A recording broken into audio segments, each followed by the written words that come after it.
იცით თუ არა, რომ შენობებზე, რომლებიც ჩვენს ირგვლივაა და რომლებშიც ვცხოვრობთ, ევროპის ენერგომოხმარების 40% მოდის.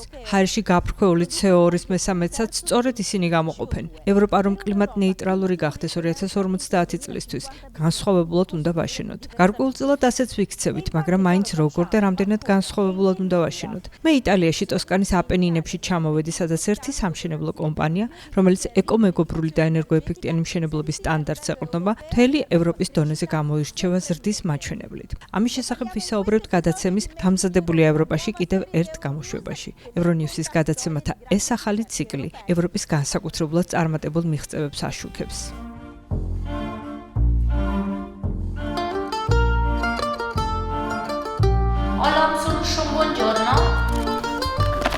კომპანია Ola Home Solution-ი ტოსკანური სამშენებლო კომპანია, რომელიც 2025 წელს ევროპის ყველაზე სწრაფად მზარდი ბიზნესების რიცხვში დაასახელეს. მისი შემოსავალი 2020-2023 წლებში 200%-ით გაიზარდა. ეს კომპანია ეკოლოგიური და ენერგოეფექტური მშენებლობის მიმართულებით მუშაობს და მკაფიო მიზანს ისახავს. იტალიაში შენობების დეკარბონიზაციის დონე უნდა გაზარდოს, ახალი მწვანე შენობების აგებისა და უკვე არსებული შენობების ეკოლოგიური სტანდარტების განახლების გზით. წარმატება ტრადიციულად თანსდევს ამ საოჯახო ბიზნესს და მისი მმართველი ახალგაზრდა მეწარმის ინტუიციამაც გაამართლა.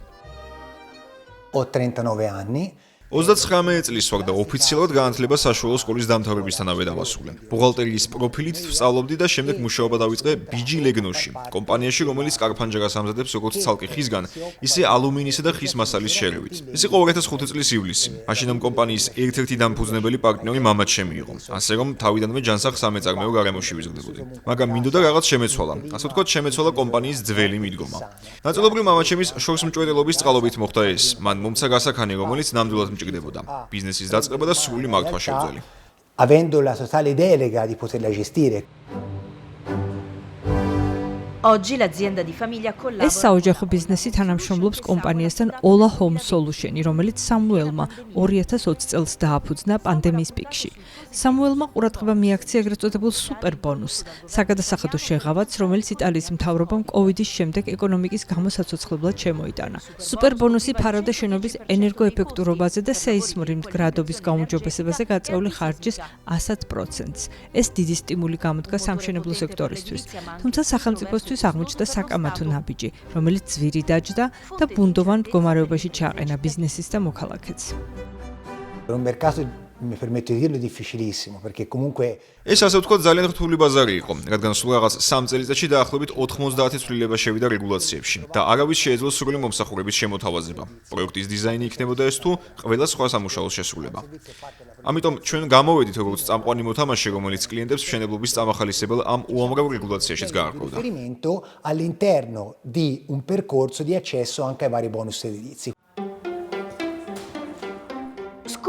შენობაზე სრული პასუხისმგებლობის აღებამ, რომელიც ყველა ადმინისტრაციული პროცესის გავლასაც მოიცავდა, გაამართლა. მაგრამ როგორ უნდა აშენო ისე, რომ შენობა იყოს უფრო მწვანე? ამის გასარკვევად რიკარდოს მივმართე, რომელიც პროექტის განვითარებას უწევს ზედამხედველობას. ჩვენ იმ სამშენებლო ობიექტზე მივედით, რომელიც მალე ადგილობრივი საჯარო სერვისის სათავო ოფისი იქნება. ვესაუბრეთ ობიექტის მენეჯერს, რომელიც ყოველ დღე ახალ ეკოლოგიურ ნიუანსს ამატებს მშენებლობას.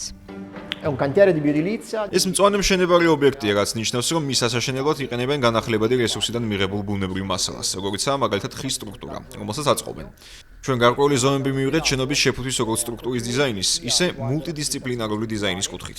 ეს საშუალებას მოგცემს, რომ შენობა რაც შეიძლება ენერგოეფექტური იყოს და შეეძლოს სიცივისა და სიცხისგან თავის პასიური დაცვა. Ottimizzare l'efficientamento energetico e quindi la protezione passiva sia al caldo che al freddo del fabbricato.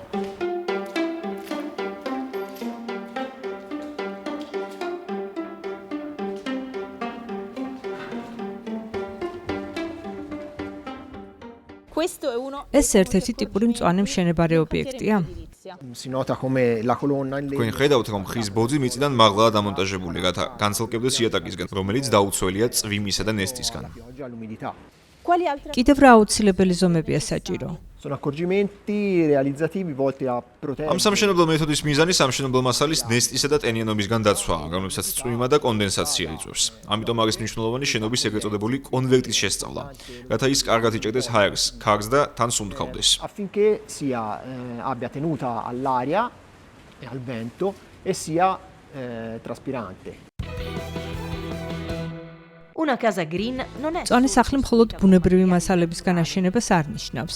ის ნაკლებ ენერგიასაც უნდა მოიხმარდეს, რაც შეიძლება მეტად უნდა აკავებდეს სითბოს და იყენებდეს განახლებად ენერგიას. dal 2030 tutti 2030 წლიდან ყველა შენობას ეგრეთ წოდებული ნულოვანი ენერგიის კოეფიციენტი უნდა ჰქონდეს. i cosiddetti NZEB. ეს სახლი ამ მხრივ საპილოტო პროექტია. Casa è un progetto pilota. Abbiamo strumenti come l'impianto fotovoltaico che è abbinato a un sistema di accumulo. ჩვენ ვაყენებთ ისეთ სისტემებს, როგორებიც მზის ელემენტები, რომელთაც ახლავს შემნახავი სისტემაც, რომელიც ამავე დროს შენობის გათბობისა და გაგრილების ტუმბოც არის. შენობის ენერგომოხმარება ძალიან მცირე იქნება, რადგან მისი ზედაპირი სრულად არის დათმობებული, როგორც ჰორიზონტალური, ისე ვერტიკალური, პერიმეტრზეც და სახურავიც. Quelle orizzontali e quelle verticali, insomma, sul perimetro e sul tetto. La domotica ამ è il ფუტურისტური სახლის ბოლო შტრიხი ავტომატიზაცია, რომელიც შენობის ენერგოეფექტურობის დაკვირვების საშუალებას იძლევა. დღესდღეობით ევროპაში შენობების უმეტესობას განახლება სჭირდება. იტალიაში შენობების ნახევარზე მეტი ძველია და ენერგიას ფლანგავს. 2035 წლისთვის ევროკავშირის რეგულაციის მიხედვით ენერგიის მოხმარება 2020 წელთან შედარებით საშუალოდ 20%-ით უნდა შემცირდეს. შენობების ენერგოეფექტიანად გადაკეთება მთავარი ფაქტორი იქნება. ჩვენ უკვე ვნახეთ ორი მწვანე ობიექტის მშენებლობის ადგილი. ახლა მინდა შენობის ენერგოეფექტურად გადაკეთების მაგალითიც გაჩვენოთ. ეს საცხოვრებელი სახლის შესაძლოა ჩვეულებრივისაგან არაფრით განსხვავდება, მაგრამ ის ერთწლიანი სარემონტო სამუშაოების ჩატარების შემდეგ G კლასიდან A კლასში გადავიდა. მოდი შევიდეთ. Questa è una sede che ეს 70 წლის შენობაა, რომელსაც მოძველებული სტრუქტურა აქვს. ის ხელოსნებმა და მოხალისეებმა ააშენეს. ამიტომ აუცილებელი იყო მისი როგორც სეისმური მდგრადობის, ისე ენერგოეფექტიანი მაჩვენებლების გაუმჯობესება. sia di riqualificazione energetica. სარემონტო სამუშაოები, რომლებიც სუპერბონუსის საგადასახადო შეღებათმა დააფინანსა, შარშან გაზაფხულზე დასრულდა. ასოციაციებს, ბიზნესებსა და ადგილობრივ მთავრობას ახლაც შეუძლიათ სუპერბონუსის შეღებათით სარგებლობა, მიუხედავად იმისა, რომ მისი ვადა იწურება. Allora, dal punto di vista წმინდა ეკონომიკური კუთხით სარგებელი აშკარაა. il beneficio კომუნალური გადასახადი sono già tutte ეს ფაქტობრივად განახევდა. praticamente La bioedificazione მწვანე შენობები ევროპაში ნიშურ სექტორად რჩება, თუმცა ის დიდი ნაბიჯებით მიიწევს წინ. არსებული პროგნოზით, მწვანე შენობების ბაზარი 2034 წლისთვის უნდა გაორმაგდეს. Ola Home Solutions მსგავსი კომპანიების მაგალითი ადასტურებს, რომ ეს ტრანსფორმაცია უკვე მტკიცია და მზარდი.